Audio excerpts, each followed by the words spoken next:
So over the past year or so, we've seen a bunch of new do-it-yourself home security systems. We've got systems from Nest, Ring, Simply Safe, and a few others, but today we're going to look at the least expensive option so far, which is the Smartthings ADT Starter Kit. So I actually purchased this from Lowe's for $300 a few months ago, then it went on sale for $200 a week later, now it's on sale for just $100, which is a pretty amazing deal for what you're getting. Okay, so what is this thing? Well, the best way to describe it is a do-it-yourself touchscreen alarm panel that has Smartthings built into it. It has all the features you'd expect in a modern security panel, including a built-in battery backup, cellular data backup, built-in siren, and a few convenience features that I'll talk about a little bit later. But the main thing that attracted me to this is that it's fairly simple to set up yourself, you're not forced into an ADT contract, and most of all, it has a Smartthings hub built into it. So if you're not familiar with Smartthings, I've done a bunch of videos about it, but it's a home automation hub that allows you to control and automate pretty much any smart home device you have. Okay, so this starter kit comes with 2 door and window sensors,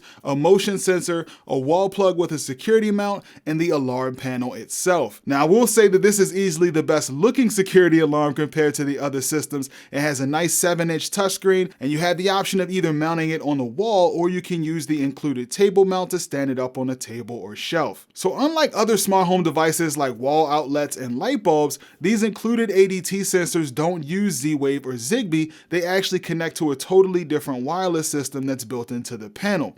So to add them, you just use the app to scan the barcode sticker on the sensor and the hub will automatically find the device. And once you have all your sensors added, you can run some tests to make sure they work okay. Now, once you do add your sensors, you can either choose to use it as a basic Wi-Fi connected security alarm, or you can choose to add the ADT home monitoring for around $25 a month, which activates the cellular backup and notifies the police if the alarm is triggered. So the panel has a few really nice features. It allows you to create multiple users with different access codes, adjust the volume settings, change wireless settings, bypass sensors, test the system, and of course arm and disarm the alarm. Arming away. Exit now. Alright, so everything looks good and looks like it should work perfectly, right? Well, this is where things get interesting. So when I first saw this kit, I immediately thought to myself, this is exactly what I wanted. I have a bunch of Smartthings sensors and other devices around the house that I could add to the alarm and use for monitoring.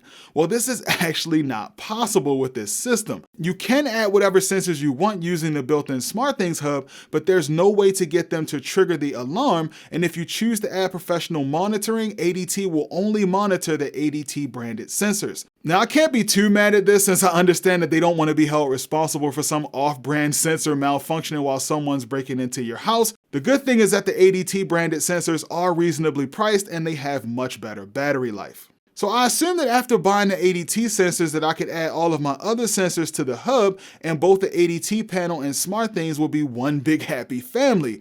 Well, I was wrong.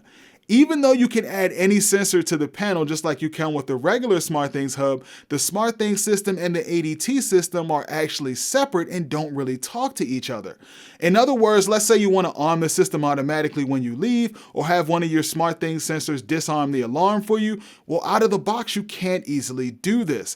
It puzzles me that they actually released it without this functionality, but luckily there are a couple of ways around it. So one workaround for getting the system to arm and disarm based on an automation is to use Webcore. So Samsung did leave a bit of a backdoor open for us to communicate with the ADT side to arm and disarm the alarm. So if you're familiar with Webcore, that is an option, and I'll link a few posts from the Smartthings forums on how to do this if you're interested. The other workaround for getting Smartthings to talk directly to the ADT panel is to use a smart app. So Maverick58 on the Smartthings forums developed a smart app called ADT Tools that allows the systems to talk to each other to trigger arming and disarming the system based on non-ADT sensors. Just keep in mind that there's still no alternative way to get your sensors to trigger the alarm since you have to use the ADT branded sensors for that.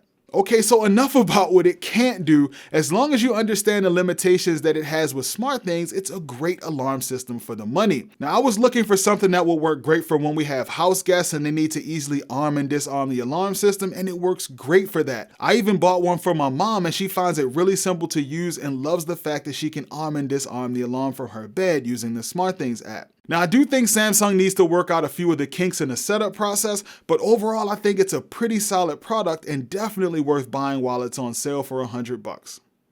All right, guys, that's going to do it for this video. Hopefully you found it helpful. As always, if you did, go ahead and make sure you mash that like button for me. Leave your questions and comments in the comment section. I'll respond to your questions, and I'll see you guys in the next video.